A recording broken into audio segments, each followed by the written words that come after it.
Je vote pour la science avec Isabelle Burguin. Bonjour à tous. Comme promis, nous allons reparler d'hydroélectricité. De nombreux groupes de citoyens se bagarrent toujours pour faire accepter l'enfouissement de leurs lignes à haute tension. La Cour rejetait récemment la demande d'injonction de la municipalité de Saint-Adolphe-de-Ward de faire suspendre les travaux de déboisement, première étape dans la construction de la ligne à haute tension Grand Brûlé, dérivation Saint-Sauveur. Une autre municipalité, Dollard-des-Ormeaux, conteste depuis 4 ans la construction d'une nouvelle ligne de transport de 315 kW d'Hydro-Québec qui devait passer au milieu de la ville. Tout comme Saint-Adolphe-de-Ward, cette municipalité désire qu'une portion de la ligne soit enfouie. Les bras de fer entre citoyens et sociétés de transport d'électricité se multiplient, ici comme ailleurs, en France notamment. Loin du pas dans ma cour, quelles sont les raisons qui motivent ces citoyens à se dresser devant les nouveaux projets d'infrastructures énergétiques? La multiplication des conflits sur un territoire donné, son usage, s'avère une question géopolitique dont on va s'entretenir aujourd'hui.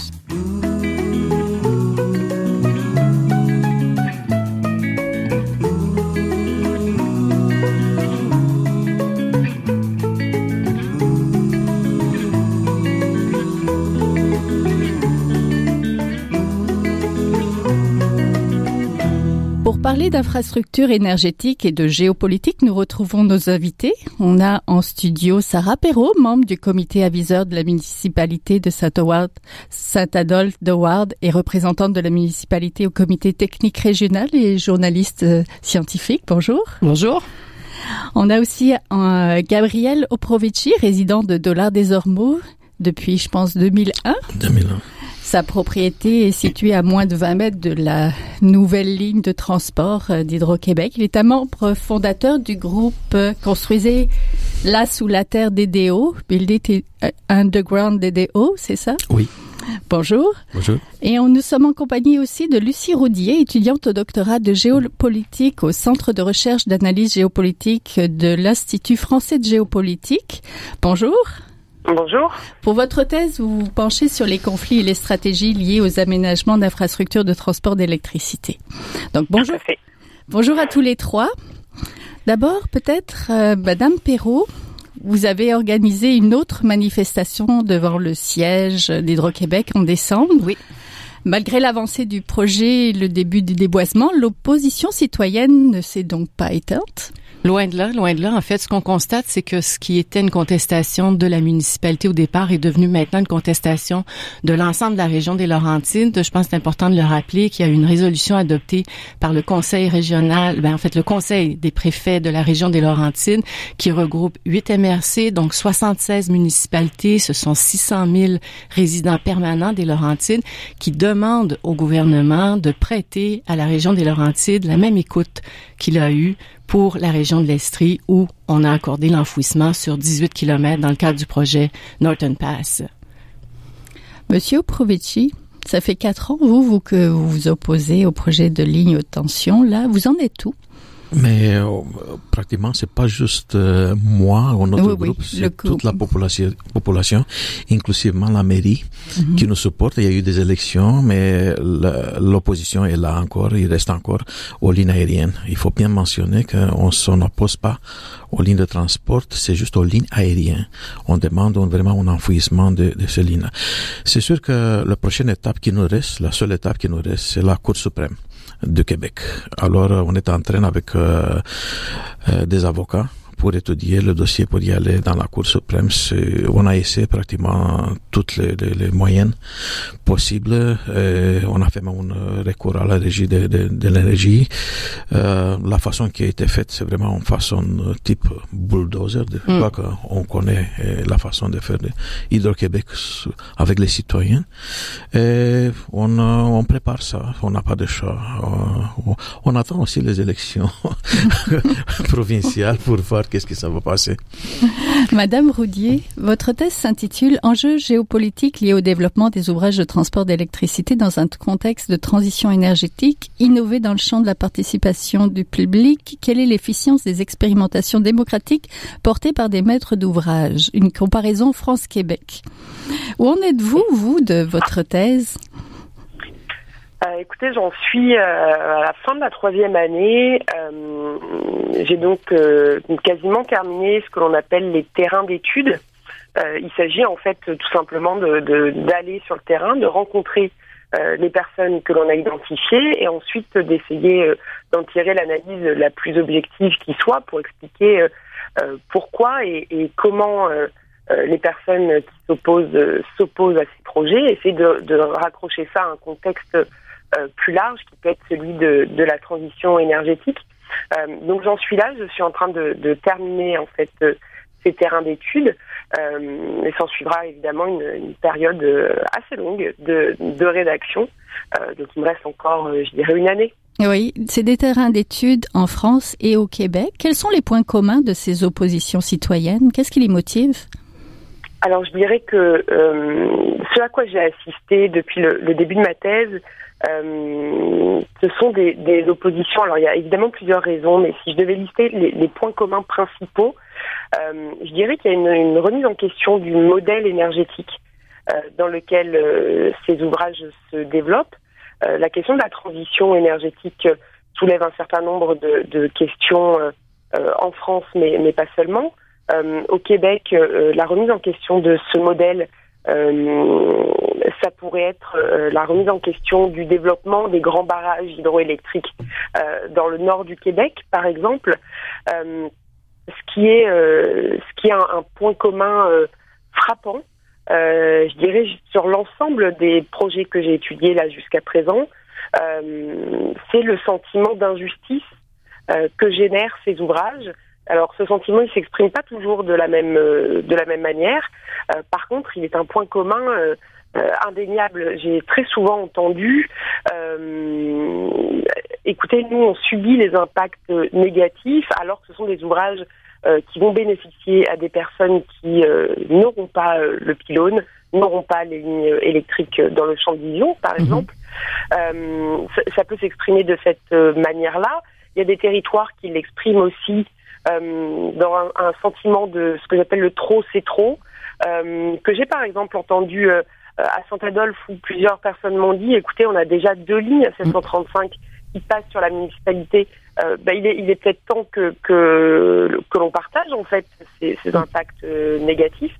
Il y a ce sentiment-là qui s'exprime et puis le sentiment d'une injustice sociale et environnementale parfois lorsque ces projets passent dans des territoires qui sont d'un point de vue social, environnemental, dans des conditions précaires parfois, où le sentiment du trop c'est trop s'exprime aussi, mais sur d'autres motifs, en disant on est déjà dans un contexte social, environnemental, de pollution par exemple, qui sont déjà développés, on a suffisamment de problèmes à gérer, on a le sentiment que cette ligne, ce poste viendrait en rajouter une couche, si je puis dire, sur un contexte territorial, social qui est déjà compliqué en fait. Oui, parce que des fois, la justification du projet, les gens s'entendent sur cette justification-là.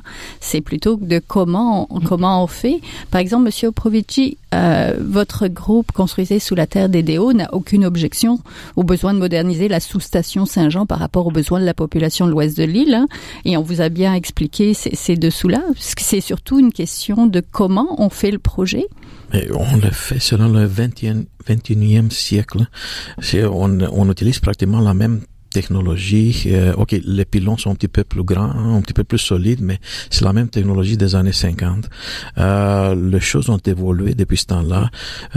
C'est juste tout le temps, c'est l'explication d'Hydro-Québec, c'est le coût. Mais même le coût, on l'a demandé plusieurs fois à Hydro-Québec de nous vraiment détailler le coût. On n'a jamais reçu cette détaillance. C'est comme 20%, c'est divers coûts divers. Si je regarde un petit peu, je regarde dans la presse pour les 18 kilomètres d'enfouir dans l'Estrie, ça coûte comme 60 millions, mais pour nous, pour 3 kilomètres, ça coûte 40 millions. C'est des chiffres assez haut niveau qui n'ont même pas été regardés. Il n'a pas été présenté cette solution d'enfouissement. C'est comme il n'y avait pas de maison, il n'y avait pas de citoyens, il n'y avait rien. C'est comme my way or highway. C'est vraiment surprenant. Même les citoyens, ça a été tout un genre. une mascarade vraiment de la part d'Hydro-Québec, la façon qui a été annoncée, la façon qui a été présentée au régime de l'énergie, la façon qui se déroulait, même BAP, c'était, il y avait tout le temps le sentiment qui était contrôlé par Hydro-Québec, qu'il faisait le jeu, que tout était décidé d'avance. Vous êtes toujours à Je vote pour la science, là où la science rencontre la politique, une émission produite par l'agence Science Presse. Vous pouvez visiter son site internet au sciencepresse.qc.ca.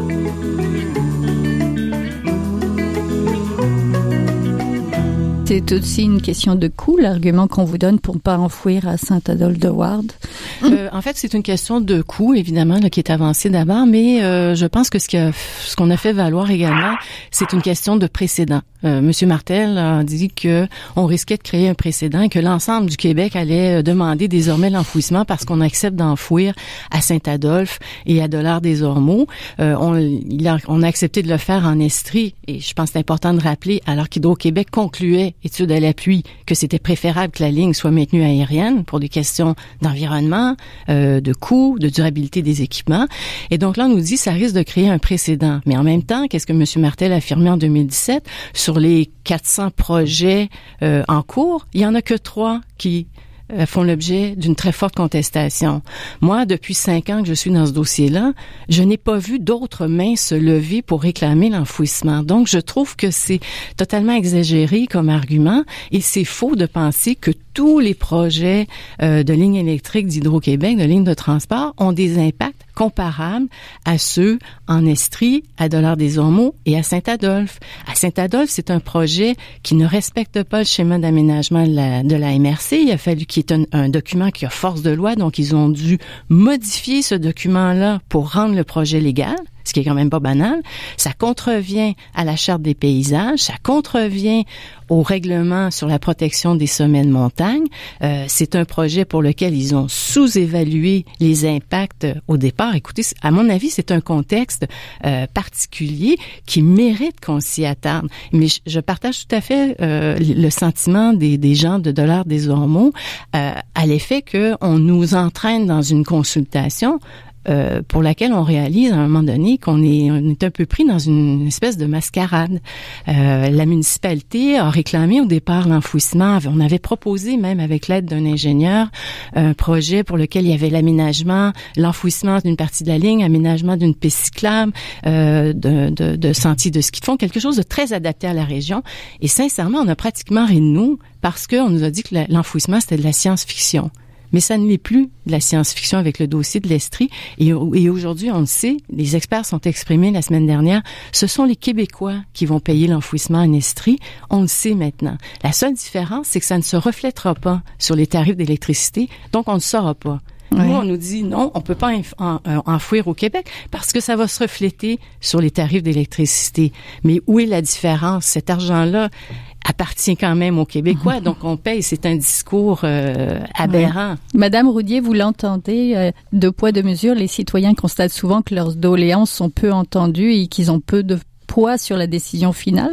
Y aurait-il un problème quant aux règles du jeu qui seraient peut-être pas claires et la participation du public pas assez écoutée ou pas assez... Je pense effectivement qu'il y a un hiatus sur l'objet, participation du public, et sur ce qu'on peut en attendre. Ce que je viens d'entendre là, c'est quelque chose que j'ai entendu sur l'ensemble de mes terrains d'études. Donc, ce qui veut dire que ce sont des préoccupations québécoises évidemment, mais françaises également, où effectivement on se demande, les gens qui s'opposent à des projets se demandent finalement à quoi ça sert. À quoi ça sert? Pourquoi est-ce que je suis venue? C'est du temps, c'est de l'investissement. Puis finalement, qu'est-ce qu'on pouvait en attendre?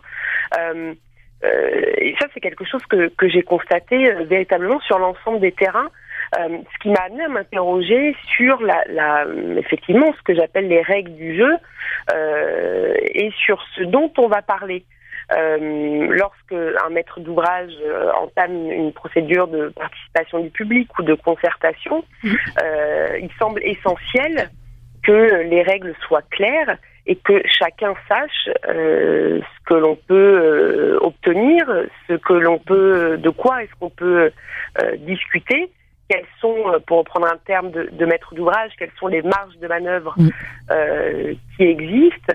La question de l'enfouissement, elle est extrêmement révélatrice de ce hiatus, dans la mesure où c'est quelque chose qui est demandé effectivement sur certains projets, et les maîtres d'ouvrage expliquent de leur côté que ça ne fait pas partie de la question, ou en tout cas la question c'est comment améliorer au mieux une ligne aérienne, par exemple, pour qu'elle s'insère au maximum dans son milieu d'accueil, d'un point de vue technique, économique, environnemental, social, mais que la question n'est pas comment enfouir ce projet, mais bel et bien comment améliorer le projet de ligne aérienne pour que l'acceptabilité sociale, entre guillemets, soit la meilleure.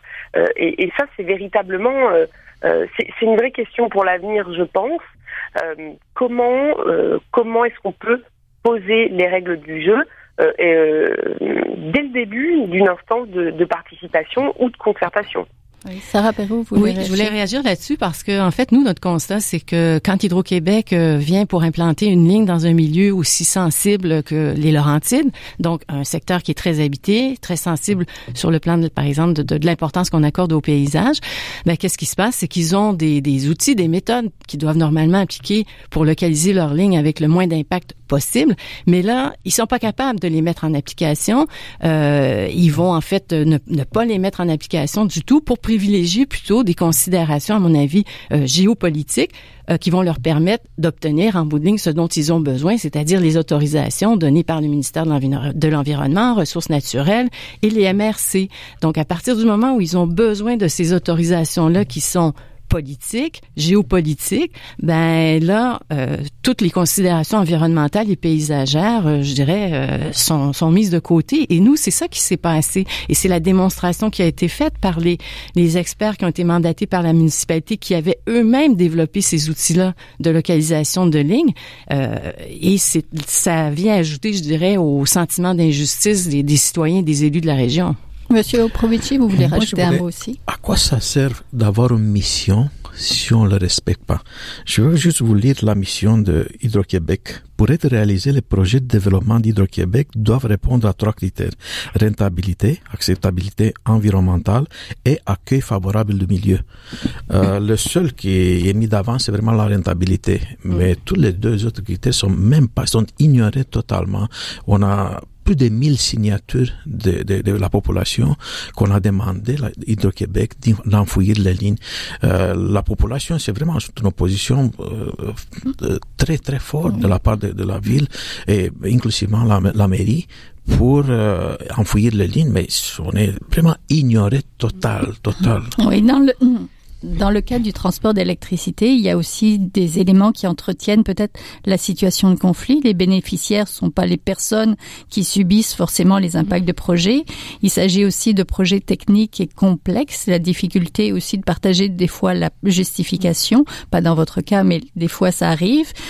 Alors que il s'agit d'ouvrages relativement souples, Madame Roudier, où il serait possible de déplacer un pylône.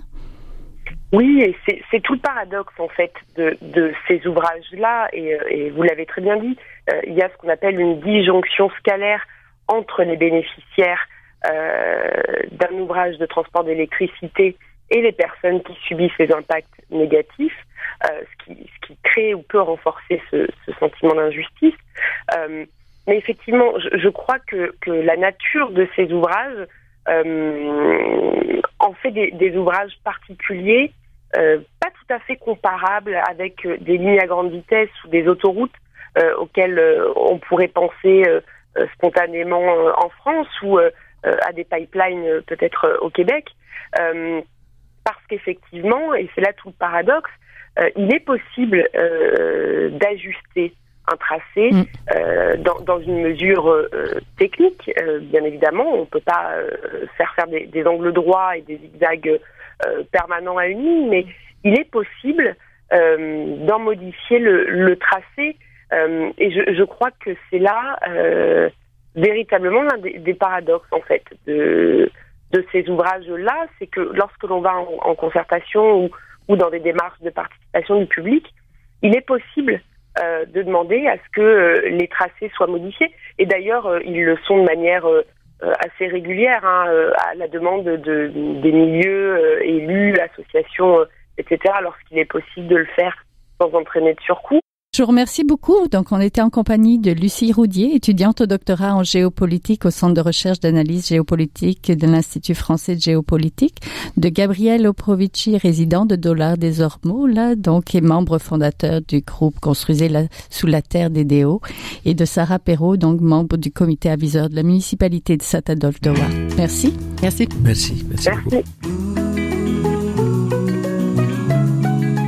Vous êtes toujours à Je vote pour la science, là où la science rencontre la politique, une émission produite par l'agence Science Presse. Vous pouvez visiter son site internet au sciencepresse.qc.ca.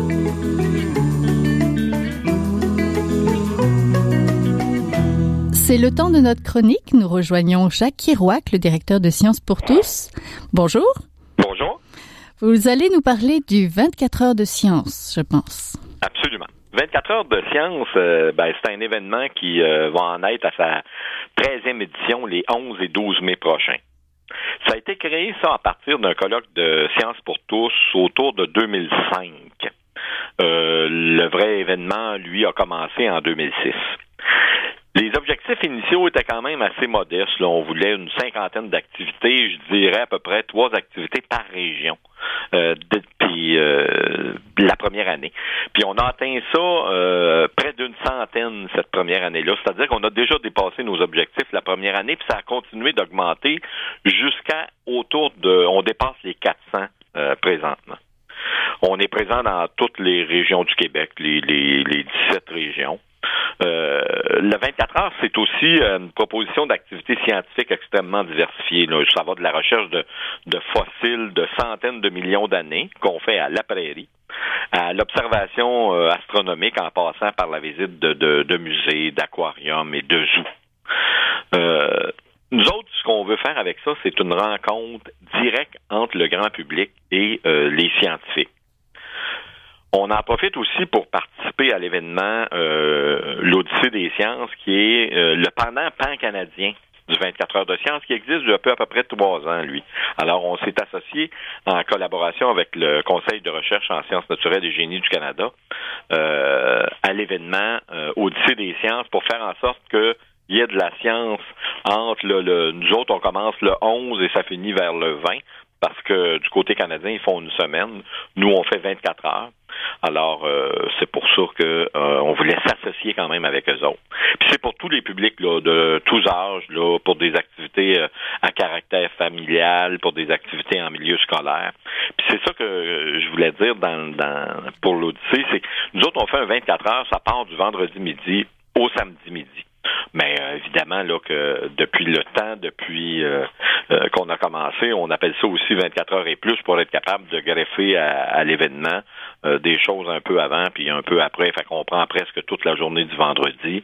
On inclut ça l'avant-midi. Évidemment, il y a la nuit. La nuit, c'est plus difficile, mais on a des activités. Il y a des gens qui ont fait des activités intéressantes. Je me rappelle à Exploramer dans Gaspésie où ils ont fait la bioluminescence sur le bord du fleuve. Alors, c'est des choses qu'on fait la nuit. Là, il y a évidemment les activités astronomiques, les insectes de nuit, les oiseaux de nuit. On en profite pour faire la nuit à ce niveau-là. Puis le samedi, on profite aussi de l'occasion pour faire des activités avec les familles. Dans le fond, ce qu'on veut présenter, c'est le plaisir avec la science. C'est l'enthousiasme et la passion des gens qui ont les yeux brillants quand ils font de la science avec nous dans le cadre du 24 heures de science. 24 heures de science, c'est une collaboration avec les principales institutions scientifiques aussi de tout le territoire, avec les universités, avec les 9 magazines québécois de sciences. Il y a tout le groupe des débrouillards, là, les explorateurs, débrouillards, Curium. Il y a Nature sauvage, puis on a aussi 4 temps, Québec oiseau, puis les naturalistes là, qui sont les jeunes naturalistes, les groupes de jeunes naturalistes qu'on rencontre là dans ces 9 magazines de sciences québécois. Au fil des ans, on a eu des très belles histoires aussi. On a fait la découverte d'un nouvel insecte présent au Québec, justement dans près de la ville de Québec, là, je me rappelle plus lequel endroit, là, j'ai un blanc de mémoire, mais ils ont découvert un insecte là, qui avait jamais été vu au Québec, puis surtout à cette latitude-là, on pense à Québec, là, c'est quand même assez au nord par rapport à Montréal. Une opération du cœur, en direct aussi, à l'hôpital. Si je me souviens bien, c'était au Royal Victoria. Alors, on est arrivé le vendredi après-midi, puis il y a eu une urgence. Puis en collaboration, puis en accord avec la personne qui se faisait opérer, on a pu assister en direct à cette opération-là, évidemment avec les médecins qui nous expliquaient ce qui se passait. On a même fait au parc du Bic la recherche en début de nuit, en début de soirée, là, de porc-épic dans un parc. Et ils en ont trouvé. La seule chose qu'ils ont trouvé, par exemple, c'était l'empaillé que le professeur avait caché sous un sapin. C'est des petites aventures bien intéressantes pour plaire à tout le monde. Et c'est ça le 24 heures de science, en toute simplicité, mais avec des gens de science, des scientifiques véritables, et puis des gens qui veulent avoir du plaisir. Cette année, le 24 heures de science se déroulera quand? C'est les 11 et 12 mai. Alors, c'est partout au Québec. Alors, pour les gens que ça peut tenter, on a inscrit encore des activités. Il y a un site internet, là, science24heures.com, qui permet aux gens d'avoir le plus d'informations, le plus à jour possible, là, tout près du 11 mai. C'est-à-dire qu'on peut même inscrire des activités jusqu'à la fin avril. Évidemment, on veut l'avoir avant pour être capable de les inscrire dans le programme, mais il est possible que ça aille un peu plus tard aussi. Entendu. Merci. On était en compagnie de Jacques Kirouac, le directeur de Sciences pour tous, qui nous parlait du 24 heures de science. Ça me fait plaisir, Isabelle. Salut. C'est tout pour cette semaine. Je vote pour la science est une production de l'agence Science Presse avec Radio VM. Au micro, Isabelle Burguin. À la régie, Daniel Fortin. Vous pouvez réécouter cette émission à l'antenne de Radio VM ou encore en podcast sur le site de l'agence Science Presse au sciencepresse.qc.ca et nous suivre sur vos réseaux sociaux préférés. À la semaine prochaine. Jing Zhaohua est un chercheur typique de ceux pour qui les progrès de la bioinformatique ont préséance sur le sens biologique et pour qui la grosse science constitue la seule logique. On y parle de génome, de transcriptome et de spliceosome, de traductome, de protéome et de foldéome, de kinome, de protéasome, mais pas du glaucome de Guillaume, de signalosome vers les lysosomes, et puis E.T. von Home. Des milliers de candidats qui montent et qui descendent en fonction du stimulus duquel ils dépendent. Pendant que Dr. Roy